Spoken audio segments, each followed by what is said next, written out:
And yeah, some historical facts right about now. Today we remember is next. Today we remember. Today we remember. Today we remember. So today we are remembering a key figure, in activism, in terms of civil rights activism and all of that. She is actually a civil rights activist, Amelia Boynton. Now, Amelia Boynton's earliest activism included holding black voter registration drives in Selma, Alabama, from the 1930s through the 50s. Now, in 1964, she became both the first African American woman and the first female Democratic candidate to run for seat in Congress from Alabama. Now, Boynton's early activism included co-founding the Dallas County Voters League in 1933.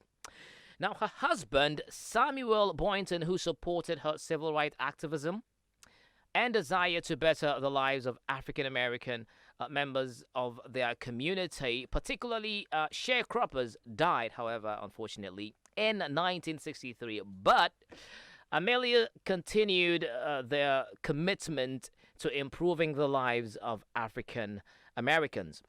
Now, she helped a civil rights march during which she and her fellow activists were brutally beaten by state troopers. Now, the event, which became known as Bloody Sunday, drew nationwide attention to the civil rights movement. Now, in 1964, as the civil rights movement was picking up speed, Boynton ran on the Democratic ticket for a seat in Congress from Alabama, becoming the first, like I mentioned earlier, African American woman to do so, as well as the first woman to run as a Democratic candidate for Congress in Alabama.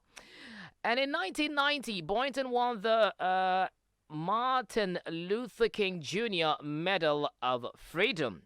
Amelia, however, died at the age of 104, today, the 26th of August, 2020, in Montgomery, Alabama, in the United States. I mean, such a key figure, played a crucial role in advocating for African Americans and helping them have better lives. I mean, she started it with her husband Samuel Boynton. Unfortunately, he passed on, but she never stopped. I mean, him passing away, he not being around, and all of that never stopped her, from pushing forward the agenda of having equal rights and justice for the African Americans in the USA. Read more on her, Amelia Boynton, on AfricaGlobalRadio.com. On Today We Remember bits. More historical facts in there that you can explore from. Now let's get on to Did You Know? Did you know? Did you know? Did you know? Did you know?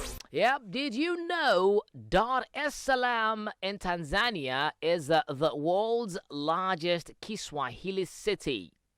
Yeah, I mean, even in Africa, it is that city that, is the largest Swahili city. So it's like KiSwahili, which is shorten it to make it Swahili.